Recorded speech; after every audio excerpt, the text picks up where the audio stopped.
Gwyn and welcome back to the channel. I'm your host as we journey through recent Beatle news from the last week or so. First up, news on the Sam Mendes Beatles biopics. The main cast members have now been announced for the 4 biopics to be directed by Sam Mendes and slated for release in 2028. Greeted by some mixed reaction, the 4 Beatles will be played by Harris Dickinson as John. Dickinson is an English actor who starred opposite Nicole Kidman in Baby Girl. Twice nominated for BAFTAs, Dickinson also starred in the 3rd of the Kingsman series called The Kingsman. Paul Mescal as Paul. Now, Irishman Mescal, who I remember from the amazing Normal People, which earned him a TV BAFTA for Best Actor, and has gone on to star in Ridley Scott's Gladiator II. Now, Mescal is considered to be one of the very brightest of acting talents and has been told to be less ripped from his gladiator portrayal when taking on the role of Paul. Joseph Quinn will be playing George. London and Quinn also starred in Gladiator II and has quite an impressive CV, and the coming years will be a very busy time for him with these 4 Beatles biopics. But as well as the Fab Four, he will play the role as Johnny Storm in the Fantastic Four and other related MCU movies over the coming years. And finally, Barry Keoghan as Ringo. Keoghan, an Irishman too, kick-started his career following his appearance in Christopher Nolan's Dunkirk and hasn't looked back, collecting impressive plaudits along the way. Now, Mendes' choices are very talented actors with some notable experience, and Mendes, to be fair, has given himself a very good chance of capturing the story of the Beatles accurately with authentic portrayals. All 4 of the actors will be in their 30s by the time of release, and it'll be interesting to see some of the set shots when they are revealed of the 4 of them in persona. Hopefully, though, the same mistakes won't befall these productions as were made in the casting choices of the recent Midas Man biopic. We shall see. I still have some misgivings generally about the biopic as a genre, a film genre, but Mendes is a well-respected producer and director, and with a talented cast and also the original music to back it up, Sony Pictures are giving these movies a fair crack at a quality set of movies. There is, however, a counter-argument going around that states that casting 4 younger, unknown and more accurate-looking actors would have been a preferable choice.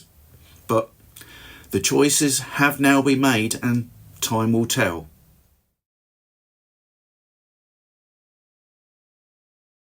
We also have the imminent release of 1:1, John and Yoko, which should be in cinemas worldwide and be a major point of focus for us Beatle fans.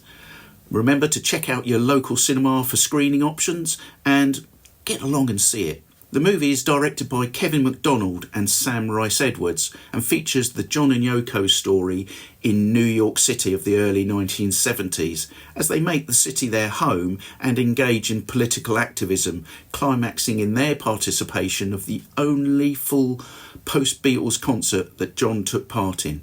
The music for the movies received the Sean Lennon treatment and will be released later in the year. Now, there were 2 concerts that took place on the 30th of August 1972, a kind of double header. The venue was Madison Square Garden, but the exact nature of the releases is still a little bit vague, but both concerts look likely to be released. I guess, could it be incorporated as part of a Sometime in New York City box set? We're all still looking for that to fill a notable hole in our collections, so we'll have to wait and see.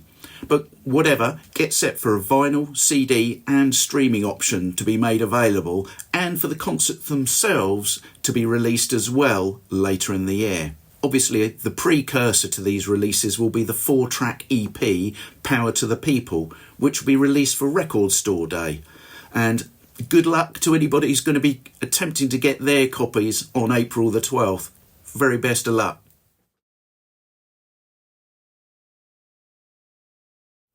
Something very special for us fans here in the UK. Sunday, May the 25th sees Beatle Day XII in London at the Walthamstow Trades Hall. It's going to be a full day of celebrating all things Beatles and packed full of music, 12 hours no less. And there will also be memorabilia stalls and record stalls that can keep you distracted too. It looks as if it's going to be a really fab day for all. If you want to experience this exciting Beatle event with a special early bird discount price of just £10, brilliant value for money, please refer to the link in the description below. And if you can support this very worthy event, please do so. I hope to be there too, and I hope that James Wheatley has all the success in the world with this year's event.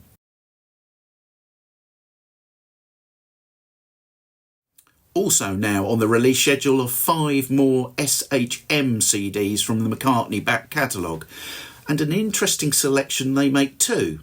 Now, these high-definition CDs, which are accurately replicate the original LPs, including all the original packaging touches and extras, are set to be released. Now, the albums to be released this time around include McCartney 2, Tug of War, Pipes of Peace, and Chobbers B CCCP, and Flowers in the Dirt, all given that special treatment with special high quality audio.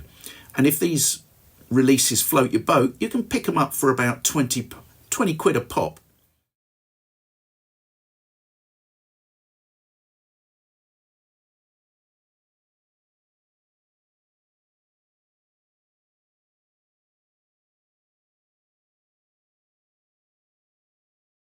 But what is interesting is that missing from this schedule are London Town, Back to the Egg, Press to Play, Give My Regards to Broad Street. Could this be an indication that the long-awaited archive editions of these albums could be on the cards and hasn't died of lethargy? Let's hope so. Also in the news, a direct copy from the original master tape of the Beatles Decca audition sessions from New Year's Day 1962 has surfaced in Vancouver, Canada of all places. The tape languished in a box in storage at Neptune Records, a record store owned by Rob Frith. Now, Rob was unaware of the significance of the tape marked Beatles 60s demos and considered it as just a bootleg. And without having a vintage tape player, he couldn't listen to the tape to find out what it was all about anyway. Being a copy of the master, the sound quality is meant to be far superior than others that are in existence, and contains all 15 songs from the audition session. Frith intends keeping the tapes for now, though may be persuaded to give the tape to Paul for a special release, or he might even consider playing the tapes in aid of charity.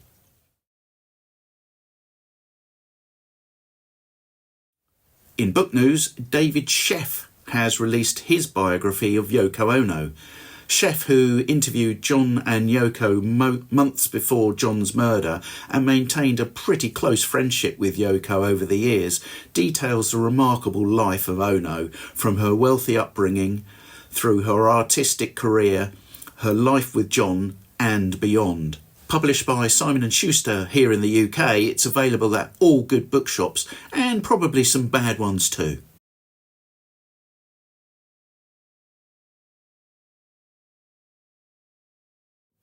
Celadon Books here in the UK have released John and Paul, A Love Story in Songs by Ian Leslie. Now, reviews have been very complimentary to this telling of this complex emotional friendship journey of John and Paul. A friendship with human context that was magnified by worldwide acclaim and success, but also challenged by those same factors.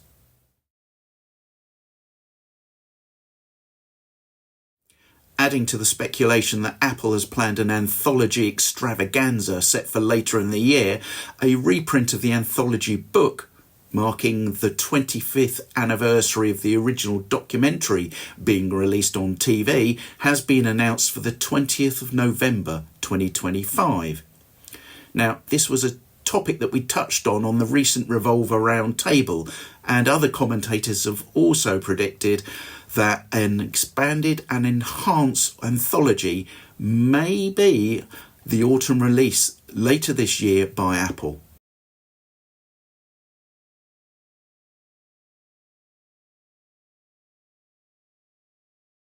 I got some very positive feedback to our recent roundtable episodes, and rest assured there will be more sessions in the pipeline. And if you'd like to suggest a topic for our discussion, why not leave your thoughts in the comments below?